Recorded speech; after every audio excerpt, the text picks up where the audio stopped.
Esta es la sección titulada Primeros auxilios psicológicos apoyando a otros en el manejo de estrés, del módulo Consideraciones básicas para el bienestar y seguridad de los niños y niñas en refugios de emergencia. Previo a iniciar esta discusión, es importante reconocer que el contenido de este módulo fue desarrollado por la doctora Amy Nitza, directora del Instituto para Desastres y Salud Mental de la Universidad Estatal de Nueva York en Newport, en colaboración con la iniciativa Resilient Children, Resilient Communities, junto al Instituto del Desarrollo de la Juventud, el Centro Nacional de Preparación para Desastres del Earth Institute de la Universidad de Columbia y el Puerto Rico Children and Youth Task Force. Los objetivos de esta capacitación son los siguientes. Número 1. Revisar la gama de reacciones típicas que esperamos ver en los sobrevivientes después de un desastre, incluso durante la pandemia del COVID-19.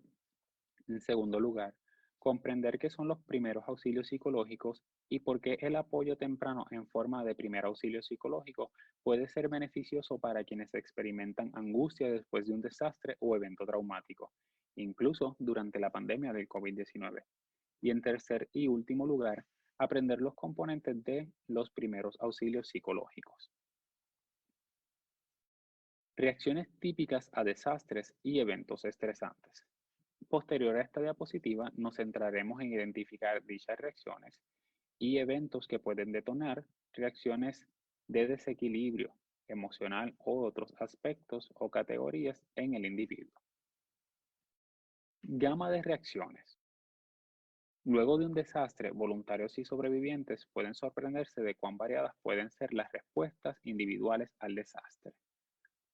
No solo cada persona experimentará una combinación diferente de reacciones, sino que esas reacciones también cambiarán, lo que generará diferencias en los individuos a lo largo del tiempo.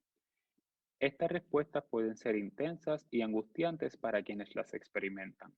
Por lo general, con el tiempo, estas reacciones desaparecerán para la mayoría de las personas, volviéndose menos frecuentes y menos intensas.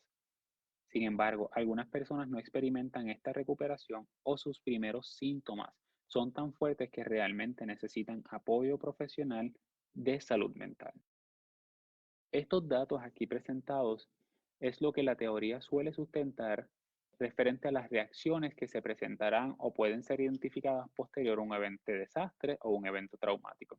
Sin embargo, también es importante mencionar que no todas las personas van a reaccionar de esta manera, sino que habrá personas que no manifestarán ningún tipo de reacción a la vivencia.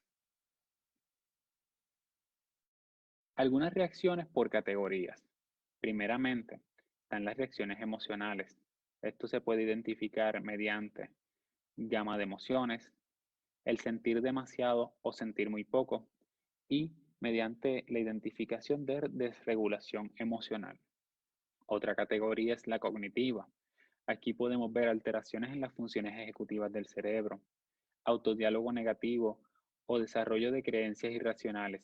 Y también podemos ver el desarrollo de culpa y o vergüenza. De igual forma, podemos percibir reacciones conductuales como aislamiento, algún impacto negativo en el desarrollo de las relaciones interpersonales y también un sentido de hipervigilancia. En el caso de las reacciones físicas, podemos percibir síntomas asociados con las hormonas del estrés, somatizaciones y también alteración en el sueño. Y de igual forma podemos ver reacciones en el aspecto espiritual del individuo. Factores estresantes específicos de una pandemia. Se puede determinar qué es la incertidumbre generalizada y la confusión. Referente a esto, la literatura menciona que la amenaza es invisible, con efectos impredecibles no definidos, tanto personales como sociales. El impacto es impredecible, obviamente grave, pero no está claro qué tan grave será. El uso sin precedente de distanciamiento social está creando estrés tanto práctico como emocional. La información rápidamente cambiante y a veces contradictoria de las autoridades agrega confusión, por lo cual es importante que estemos conscientes que estos cuatro elementos aquí mencionados han sido característicos y han sido determinantes para poder identificar y evaluar las posibles reacciones de cualquier individuo durante el proceso de la pandemia del COVID-19 o una situación inesperada que pueda tener un impacto a nivel mundial como esta. Sobreexposición de factores estresantes específicos, incertidumbre generalizada y confusión. Yendo de la mano a lo comentado referente al impacto de la pandemia en la sociedad, podemos identificar un resultado y es la necesidad constante de adaptación, con un aumento constante de los niveles de estrés de referencia causado por la activación de cada nuevo nivel de medidas de respuesta al estrés, por lo cual podemos percibir una alteración constante en el manejo de estrés del individuo, una desequilibración emocional a base de lo cambiante de la información y a base de lo peligroso de la situación. Primeros auxilios psicológicos. ¿Qué son y para qué se usan?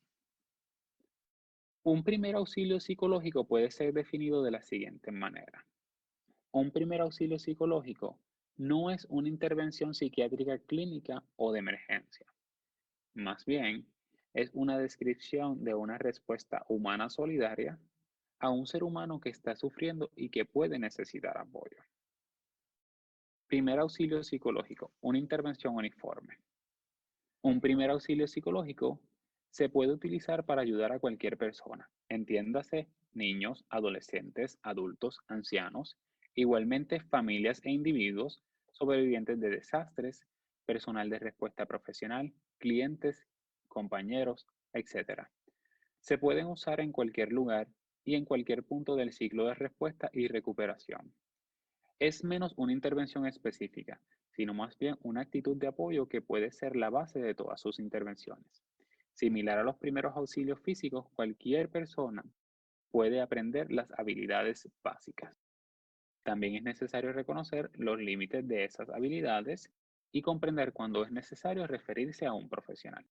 Ciertamente todas estas caracterizaciones nos permiten identificar lo útil y lo sencillo que es adoptar los primeros auxilios psicológicos a la hora de intervenir o trabajar con sobrevivientes de un desastre, pero ciertamente con la previsión y la precaución de poder reconocer hasta qué punto podemos llegar como personal de primera respuesta y en qué momento debemos referir a un profesional en el área de salud mental a este sobreviviente con el cual estamos trabajando.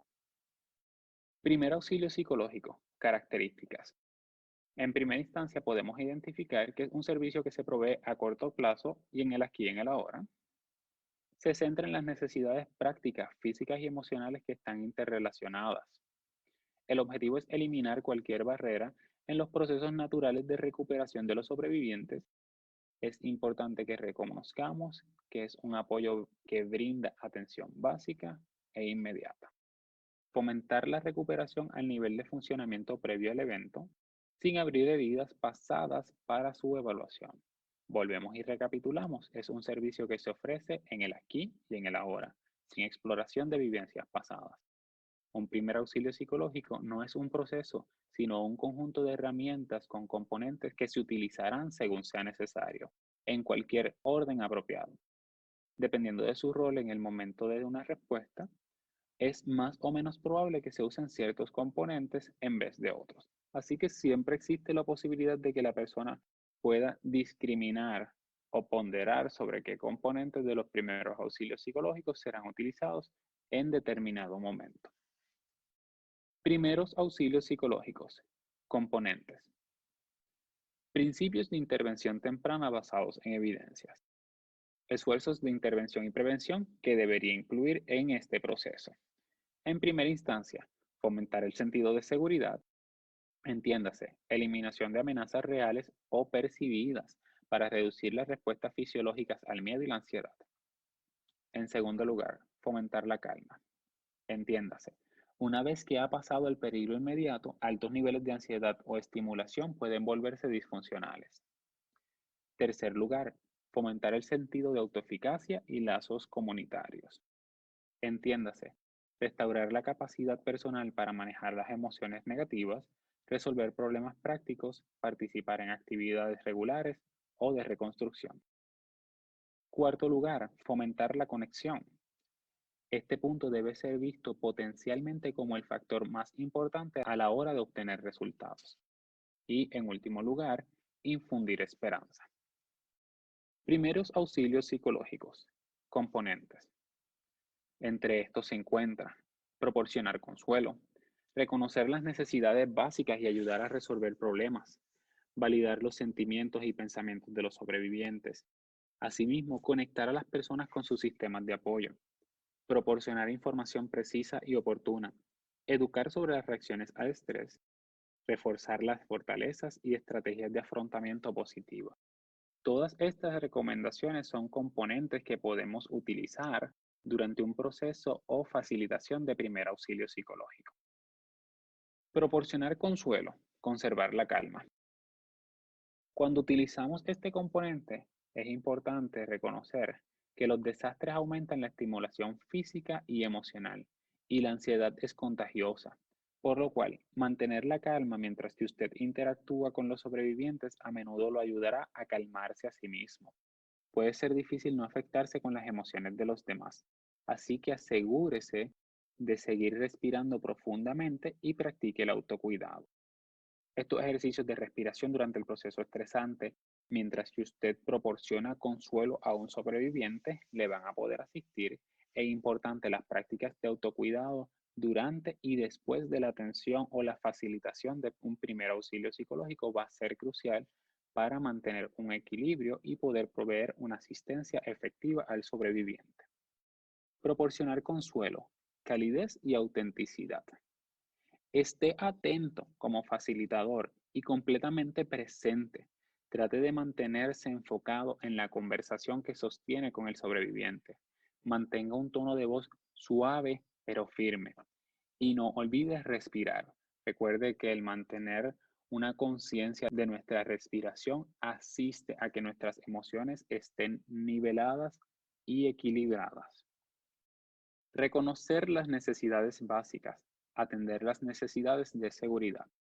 Los sobrevivientes necesitan sentir que ellos y sus seres queridos están a salvo para comenzar su recuperación, por lo cual es importante reconocer que proteger a los sobrevivientes de cualquier amenaza o peligro ocasionado por el desastre en curso, especialmente si están desorientados o no pueden cuidar de sí mismos, es crucial durante un primer auxilio psicológico. Fomentar la estabilidad animando a las familias y mantener sus rutinas también es otro elemento que debemos añadir a esta facilitación de servicios. Reconocer necesidades básicas y ayudar a resolver problemas. Las crisis a menudo crean una variedad de necesidades concretas y requieren a su vez cambios en la logística de vida que pueden resultar abrumadoras para los sobrevivientes. Es posible que pueda ayudar a las personas cuyo juicio y capacidad para tomar decisiones se vea temporalmente afectado. Igualmente, es posible que deba ser directivo y tratar de guiar a las personas hacia opciones productivas, pero sin dejar de tratar de involucrar al sobreviviente en la toma de decisiones. Si es posible, plantee las preguntas dando opciones en lugar de usar un lenguaje abierto. Derribe esos bloqueos. Durante el proceso de asistencia a un sobreviviente, es necesario que lo hagamos partícipe de las decisiones a tomar y que pueda ponderar qué decisión es la más apta en ese momento. Ciertamente, el facilitador provee un apoyo, pero no sustituye el rol del sobreviviente, por lo cual tenemos que tener cuidado en esa intervención inicial y fomentar que la persona logre volver al aquí y a la ahora y pueda tomar decisiones aptas para el inicio de su recuperación, validando los sentimientos y pensamientos del sobreviviente. Hay 4 elementos que debemos tomar en consideración. Vivir un evento traumático es una experiencia nueva y confusa para la mayoría de las personas. Es posible que puedan ayudarlos a identificar o expresar sus sentimientos, pero no presiona a nadie para que hable de sus experiencias si no está listo para hacerlo. La experiencia de sentirse escuchado y comprendido ayuda en gran medida a que las personas se recuperen de una experiencia traumática. El hecho de que otros hayan sufrido peores pérdidas no minimiza el impacto de las experiencias vividas por esa persona. En resumen, aprenda a escuchar, pero no presione para que el individuo hable o manifieste emociones. De igual forma, Valide lo poco o lo mucho que el sobreviviente logra expresar y no haga comparaciones de la vivencia de este sobreviviente con otros sobrevivientes. Expresando empatía. Empatía versus simpatía. Es importante partir de la premisa que ambos términos no son sinónimos, por lo cual durante estas próximas diapositivas estaremos dando unas recomendaciones para que usted pueda tener un trato empático con el sobreviviente. Estas frases expresan empatía y te ayudarán a asegurarte de que estás entendiendo lo que el sobreviviente está queriendo decir. Frases que puedes utilizar para tener un trato empático con el sobreviviente mientras facilitas un primer auxilio psicológico. Entonces, ¿te sientes? Escucho lo que estás diciendo. Percibo que. Entiendo que tú pareces. Déjame saber si te estoy entendiendo bien. De igual forma, entiendo que te estás sintiendo, siempre completando la frase y dando la oportunidad de hacer un reflejo, un resumen o un parafraseo de lo que se nos está verbalizando y lo que podemos percibir a base de la interacción con el sobreviviente. Interpretar mal lo que la persona siente es normal. Solo discúlpese y pídale al sobreviviente que aclare su punto. Si verbalizamos algo contrario a lo que el sobreviviente nos ha expresado, no se sienta mal. Dele la oportunidad de que nos corrija para seguir fomentando una conversación en la dirección en la cual entendemos y validamos a ese sobreviviente. Expresando empatía. Las siguientes frases deben ser evitadas. Primera instancia, frases como, no te sientas mal, no llores. Trata de no pensar en eso. Hablemos de otra cosa. Yo sé cómo te sientes. Eso es voluntad de Dios. Podría ser peor.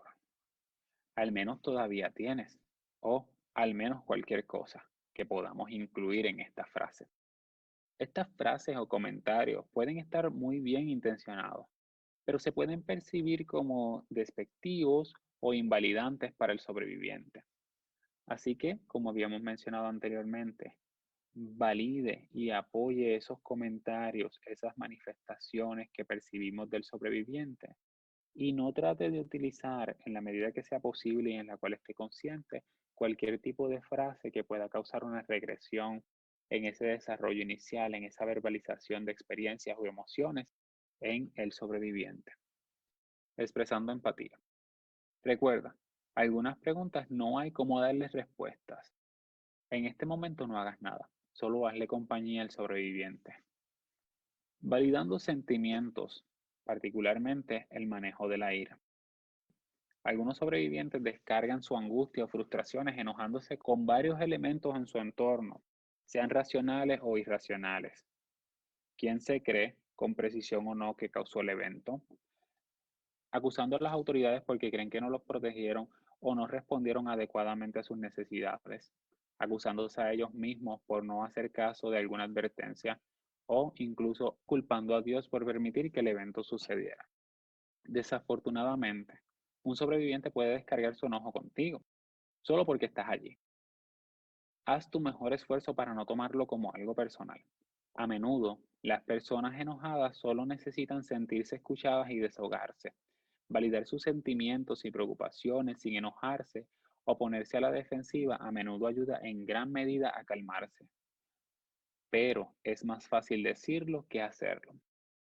Es importante que reconozcamos que las estrategias de autocuidado, las recomendaciones que se hacen para que el facilitador de un primer auxilio psicológico mantenga una respiración constante, esté consciente de sus emociones y pueda regularlas, no se hacen en vano. Cuando se trabaja con un sobreviviente, no podemos percibir de qué manera va a reaccionar de primera instancia o incluso la manera en la que reacciona puede cambiar abruptamente de un momento al otro. Por lo cual, si yo tengo un control de mis emociones y reconozco que las verbalizaciones del sobreviviente no van dirigidas a mi persona, podré manejar mis emociones, mantener calma y poder ser un recurso útil en el espacio sin personalizar acusaciones o manifestaciones de ira como se han discutido en esta diapositiva. Mantenerse conectado empáticamente requiere autocuidado. Solo la empatía y la calidez genuina son útiles para los clientes. La autenticidad no significa ser directo o indiscreto, todo lo contrario. Mantenerse genuino con muchas personas o con clientes gravemente traumatizados requiere cuidados personales. Conozca sus límites para que pueda mantenerse genuinamente comprometido con la empatía. Sea consciente y responsable con usted mismo y reconozca cuando el proceso quizás le está afectando demasiado o le está afectando de alguna manera en la cual usted no es capaz de manejar. Conectar a las personas con sistemas de apoyo. La mayoría de los sobrevivientes reciben mucho más consuelo de las redes de apoyo existentes que de cualquier intervención profesional, por lo que volver a conectarse con sus seres queridos es un objetivo clave de un primer auxilio psicológico, incluso si eso debe hacerse a través de recursos tecnológicos. El apoyo social utilizado puede ser instrumental, emocional o informativo. Algunos pueden resistirse a buscar apoyo, no queriendo ser una carga, por lo cual puede preguntar, ¿qué querrías si los papeles se invirtieran? ¿O qué harías si los papeles se invirtieran? Sin embargo, algunos amigos y parientes no podrían brindar un apoyo positivo al sobreviviente, así que acepte cuando la resistencia a buscar apoyo sea la mejor opción. Dele la oportunidad al sobreviviente, como se ha mencionado en diapositivas anteriores, a ser partícipe de esta toma de decisión. Proveer información precisa y oportuna. La información precisa es un antídoto importante para la incertidumbre y la ansiedad que experimentan los sobrevivientes durante y después de la crisis.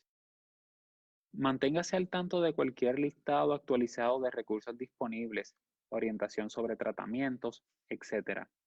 Presente información en un lenguaje sencillo y proporciónela por escrito si es posible. Asegúrese de no dar noticias no confirmadas ni compartir información para la que no esté autorizado brindar. Diga no lo sé cuando sea necesario. Preferiblemente no lo sé, pero. Una nota particular sobre este último punto. Es importante que si nos comprometemos a facilitar una información, la facilitemos. Por lo cual, cuando utilicemos esa frase no lo sé, pero seamos muy responsables con los compromisos que hagamos con el sobreviviente.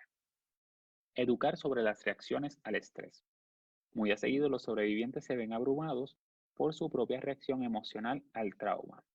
Reconozcamos a base de esta aseveración que el trauma y el estrés no son reacciones emocionales, pero sí causan manifestaciones emocionales. Y a base de ese principio es que vamos a proseguir identificando unas herramientas para educarnos y poder percibir estas reacciones. Educar respecto a esto puede normalizar estas reacciones, dar sentido al porqué de dichas reacciones y sugerir maneras de reducir y manejar el estrés, reconociendo como bien comentamos. Al hablar de reacciones nos referimos a las reacciones que se derivan de la vivencia traumática o la percepción de estrés. Este proceso psicoeducativo es un elemento importante de un primer auxilio psicológico, pero puede ser ofrecido en cualquier momento, por lo cual el proceso de educación no tiene que verse vinculado únicamente a un evento o vivencia traumática o un evento o desastre natural. Todo lo contrario, este proceso de educación puede darse antes, durante o después de un proceso, o puede proveerse sin una justificación necesaria. Educar sobre reacciones al estrés. Educar a los padres sobre las reacciones de estrés en los niños que a menudo experimentan regresiones en el desarrollo y se vuelven más dependientes o apegados de lo habitual puede ser muy útil. Esto puede aumentar el nivel de paciencia en los padres y la comprensión de que las demandas del niño probablemente sean temporales y sean una reacción a la vivencia traumática. No fuerce la información a quienes aún no la requieran.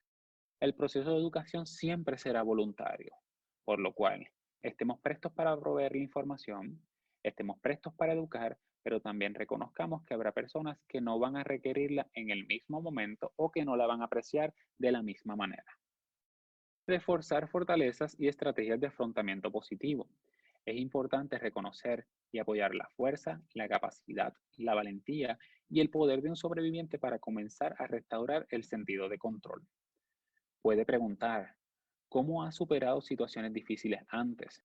o qué habilidad tiene que le permite superar esto. Igualmente, puede preguntar, ¿qué puedes controlar y qué no? ¿Qué puedes hacer para manejar esas cosas que sí puedes controlar? ¿Qué puedes hacer para afrontar las que no puedes controlar? Este tipo de preguntas invitan al sobreviviente a autorreflexionar y a ganar conciencia de sí mismo en el proceso. Se le pueden advertir a los sobrevivientes sobre las formas de afrontamiento que les pueden hacer sentir mejor temporalmente, pero que realmente a largo plazo no ayudan. Anímelos a utilizar métodos efectivos que les ayuden a sentirse y funcionar mejor. Todo este tipo de recomendaciones se enfocan en fomentar, como bien se dijo, un proceso de autoconocimiento, un proceso de autoevaluación y un proceso que integre activamente al sobreviviente. Reforzar fortalezas y estrategias de afrontamiento positiva. Entre las rutas efectivas de afrontamiento se encuentra dormir lo suficiente, tomar descanso, llevar una dieta saludable, conectar con otros, limitar la exposición a la televisión, ejercitarse, permitirse dar y recibir, recurrir a recursos espirituales, equilibrio entre trabajo, juego y descanso. Por su parte, aquellas rutas no efectivas de afrontamiento son no descansar o dormir lo suficiente, exceso de trabajo, comer excesivamente, aislarse de los demás, ver demasiada televisión, beber y fumar, intentar recuperar la sensación de control volviéndose demasiado controlador e incluso intimidando a quienes les rodean. Primeros auxilios psicológicos. ¿Qué hacer y qué no hacer? ¿Qué no hacer cuando proveemos algún tipo de primer auxilio psicológico? Prometer demasiado o asegurar demasiado. Minimizar las pérdidas del sobreviviente y hacer comparaciones con otros sobrevivientes. Cambiar el tema o los tópicos. Rellenar el silencio con ruidos. Tomar la ira o la frustración del sobreviviente como algo personal. Ahora bien, ¿qué sí hacer o qué hacer durante un primer auxilio psicológico? Sea realista con sus garantías. Validar los sentimientos de los sobrevivientes. Manténgase en el mismo canal del sobreviviente. Aprenda a tolerar el silencio. Acepte que se están desahogando y que en realidad no están dirigiéndose a usted. En esencia, lo importante es que cualquiera que sea su función profesional, puede apoyar las necesidades emocionales tanto de los sobrevivientes, de los miembros de la comunidad y compañeros de trabajo después de un desastre u otro evento estresante utilizando los primeros auxilios psicológicos. Una presencia de apoyo es un aspecto importante de la recuperación y la sanación. No tiene que resolver sus problemas ni tener la respuesta correcta. Cuidar de sí mismo le permite recargar su batería para que pueda continuar apoyando a los demás. Estos tres puntos se convierten en elementos necesarios a recordar y a tener presente durante cualquiera de nuestras funciones, especialmente cuando proveamos algún tipo de primer auxilio psicológico.